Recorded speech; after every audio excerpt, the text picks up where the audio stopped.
There comes a moment in a man's life, often in silence, often at night when he looks into the mirror and doesn't recognize who he's become. Not because he's changed, but because he's never really known himself at all. You may have chased relationships, approval, even lust, and still felt hollow afterward. You may have found yourself asking, why do I keep attracting the wrong people? Or why can't I find someone who actually sees me? But what if I told you this? The universe does not play dice. It speaks, but only in symbols. It sends mirrors, and it always leaves breadcrumbs. You were never meant to chase love. You were meant to wake up to it. And sometimes, before you find the right person, life has to break you so you can finally meet yourself. Today, I won't give you gimmicks or tricks, no surface-level tactics. This is about what the deeper part of you already knows, that when you're ready, truly ready, the signs show up. And so does she. So if you've been wondering if you're alone, if the universe forgot you, it hasn't. But first you must see. Let's talk about the 6 real signs that the universe wants you to be with someone. Not someone who just makes your heart race, but someone who speaks to your soul. Most men confuse being alone with being lost. But there's a difference, a sacred one. Solitude isn't a punishment, it's a passage. You've probably been told to man up, to stay busy, to move on. When a relationship ends, or when the silence gets too loud. But Carl Jung taught us something deeper, that real transformation never begins in noise. It begins in the quiet place where the masks fall off, and you finally face yourself. Solitude is where you stop pretending to be who you think the world wants. It's where you stop reaching for people just to escape your own emptiness. It's where you stop sedating the ache with meaningless sex, dopamine, or distraction. The universe will never send someone who sees your soul until you've made peace with sitting in your own. And yes, that peace is earned through pain, through lonely nights where you're not swiping, not texting, not begging to be seen, but actually feeling what you've been running from.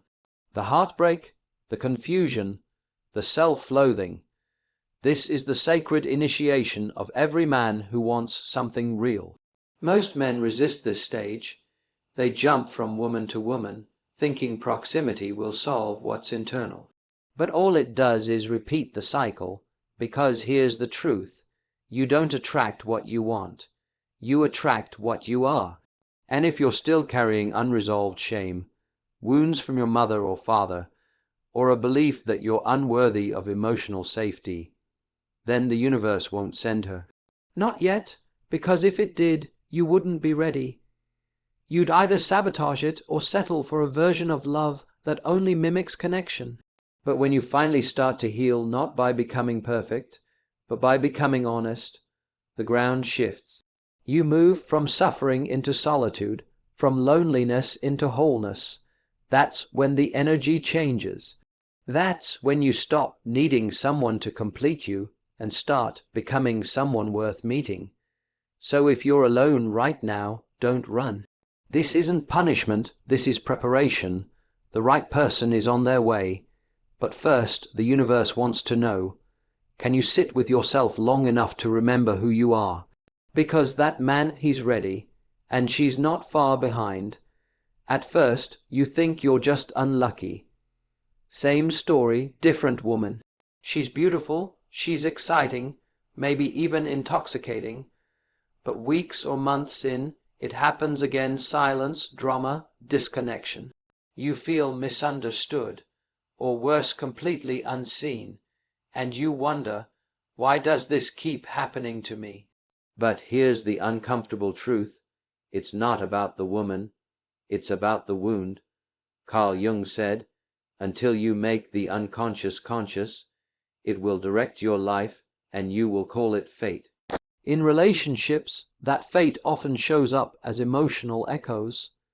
the repetition of an inner pattern that has yet to be integrated. You're not just meeting people, you're meeting projections. You're seeing fragments of your unhealed self mirrored back to you through attraction, rejection, abandonment, or chaos. That woman who pulls away suddenly, she might echo your unresolved abandonment wound. That woman who never respects your boundaries, she might reflect where you've never learned to honor your own. That emotionally unavailable partner you chase, she might be the mirror of your own fear of intimacy. The universe isn't punishing you, it's showing you something. Every connection, every heartbreak, every almost, is a symbolic echo, an invitation to pause and reflect, not repeat.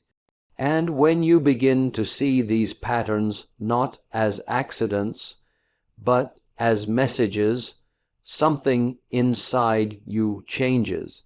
You become less reactive, more curious, less needy, more grounded. You realize it's not about fixing her or resenting the past. It's about recognizing the echo, understanding its source, and healing from within, so that the next time you feel that familiar pull, you ask, is this love or is this a loop?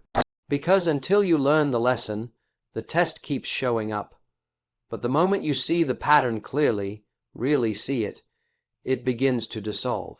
And that's when different people begin entering your life. You're no longer magnetized to chaos. You begin attracting resonance, not repetition. Depth, not dysfunction. So when you look at someone and feel that same old ache, stop. Don't ask what she wants from you. Ask what your soul is trying to teach you. The universe isn't cruel, it's precise. And when you're ready to stop repeating the past, it will finally make room for someone new, someone real. There are moments when something strange happens. You think of someone and they text you. You hear her name in 3 different conversations in one day. A song plays on the radio that sounds like it was written just for you. Coincidence, maybe, but Carl Jung didn't believe in mere coincidence. He called this synchronicity, meaningful coincidences that have no causal connection, yet feel deeply significant. You're not just imagining it. The universe speaks in symbols, not sentences, in dreams, emotions, timing, and patterns. But it only speaks clearly when your mind is quiet enough, and your heart is open enough to hear it. And here's the thing, when you're nearing an emotional or spiritual turning point, when you're getting closer to the person you're meant to meet or the lesson you're meant to learn, these signs show up more frequently. You start seeing certain numbers, places, words, or memories resurface again and again, not to confuse you, but to prepare you. They are reminders, nudges, mirrors. Maybe you keep running into people who mention the same city, and later you meet someone from there who changes everything. Maybe you dream of a woman's face long before you meet her. Or maybe an old photo falls out of a drawer just when you're thinking of reconnecting with someone from your past. None of this is random, but you must be in tune to catch it. Most men are so locked in performance mode, chasing validation, chasing control, they miss these messages. They dismiss them as weird feelings or just a glitch in the matrix. But those who are present, those who are paying attention, know better. The universe doesn't send people. It sends preparation. It sends you symbols so you can grow into the version of yourself who will recognize and receive the love you've been waiting for. Because if the right person entered your life when you were still numb, distracted, or emotionally shut down, you wouldn't even notice her. Or worse, you'd walk away calling it bad timing. So start listening, notice the signs, write them down. Track the patterns, honor the strange pull in your gut. Because one day when you meet her and your soul says, "I've seen you before," you'll realize the universe wasn't sending you to her. It was slowly bringing her to you. There comes a point in a man's life where the noise no longer satisfies him. The thrill fades faster, the chase feels hollow, the late night texts, the short-term flings, the surface-level conversations, they all start to feel like distractions dressed up as connection. It's not because you're getting older, it's because your soul is waking up. And when that awakening begins, you start to crave something that no app, no hookup, no ego boosting attention can offer. You start to crave depth. This is the moment where boys are separated from men, not by age, but by awareness. You stop asking, "How attractive is she?" and start asking, "How safe do I feel around her?" You stop wondering if she'll reply to your message and start wondering if she's emotionally available to begin with. You stop being drawn to the loudest room and instead seek the quiet place where you can actually feel yourself think. Carl Jung believed that a man's journey isn't just about outer success. It's about individuation, the integration of your true self. And once that inner journey begins, shallow connection starts to feel like poison. It tastes sweet, but it never nourishes. You begin to realize the women who once excited you now exhaust you. The validation you used to chase, it feels like empty calories. The game, it's not worth playing anymore. Because you don't want to impress someone. You want to be seen by someone. You don't want someone who only loves your highlight reel. You want someone who can sit with your shadow and not flinch. And that shift from distraction to depth is one of the clearest signs the universe is preparing you for someone different, someone real. It means you're no longer trying to escape yourself through connection. You're trying to find yourself through it. So if you've lost interest in chasing attention, if the party scenes and short-term wins feel empty now, if you're craving late night talks about childhood wounds, purpose, and what makes you cry good, you're not broken, you're becoming. The old version of you was addicted to the surface, but this new version of you, he's searching for soul, and the woman who meets that man, she's not here to distract. She's here to build. Most people think love is about comfort, about happiness, about someone who makes life easier. But if you're doing it right, if you're really ready, love doesn't just soothe you. It confronts you. Carl Jung spoke of the shadow, the hidden, repressed parts of ourselves we deny, bury, or project onto others. Your anger, your insecurity, your guilt, your fear of being unworthy. And at some point, when you're finally strong enough to stop running from yourself, the universe sends someone who doesn't just touch your heart, but reaches into that shadow and holds it up to light. She sees the parts of you that you tried to hide from the world. She doesn't turn away when you flinch or freeze or go quiet. She looks into your storm and says, "I'm not here to fix you. I'm here to see you." That's the difference between lust and love.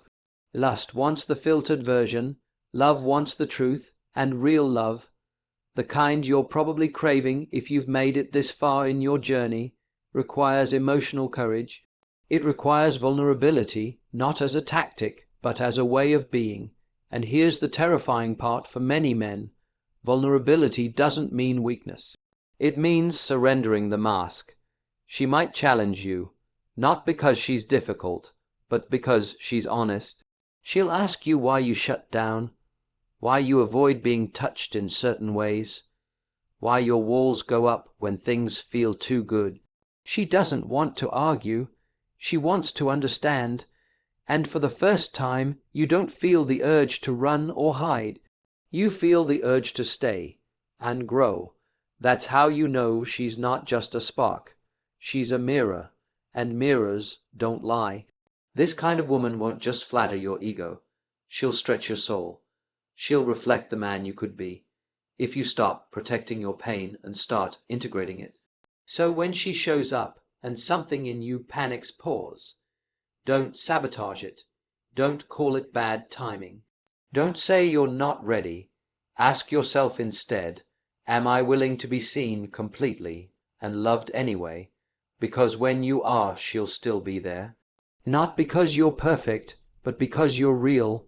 There's a moment when the right person enters your life where something feels different. It's not butterflies, it's not obsession.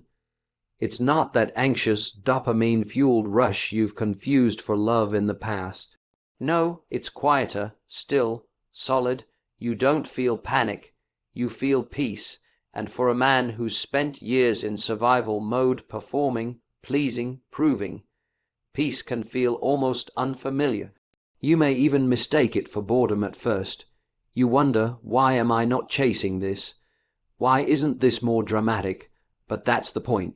When you've spent your life trying to earn love, anxiety becomes a signal that something matters. But when healing begins, the signal shifts. Calm becomes the new chemistry. Safety becomes attractive. You stop being pulled toward people who light you up just to burn you out. Carl Jung believed that our outer relationships reflect our inner state. So if chaos is all you've known, you'll keep attracting it. Not because you like pain, but because pain is familiar. But the moment you start integrating your shadow, owning your past, and respecting your boundaries, your nervous system learns something new. Love doesn't have to hurt. With the right woman, you won't be confused. You won't have to decode mixed signals or overthink every text. She won't make you question your worth or weaponize your vulnerability. She'll make you feel seen and safe. And still, like a man, this kind of relationship doesn't need constant drama to stay alive. It breathes on honesty, on emotional presence, on mutual respect. You'll be surprised at how easy it feels, not because there's no effort, but because there's no pretending. And when you sit across from her, talking about life, fears, childhood, and what keeps you up at night, you won't feel the need to armor up. You'll just be you, fully. That's what peace feels like. Not passive, not boring, but steady, clear, whole. So if you meet someone and you feel calm, connected, safe in your own skin, don't mistake that for lack of spark. That's the sign you've finally broken the cycle. Because when the universe sends the right person, you won't feel chaos, you'll feel home.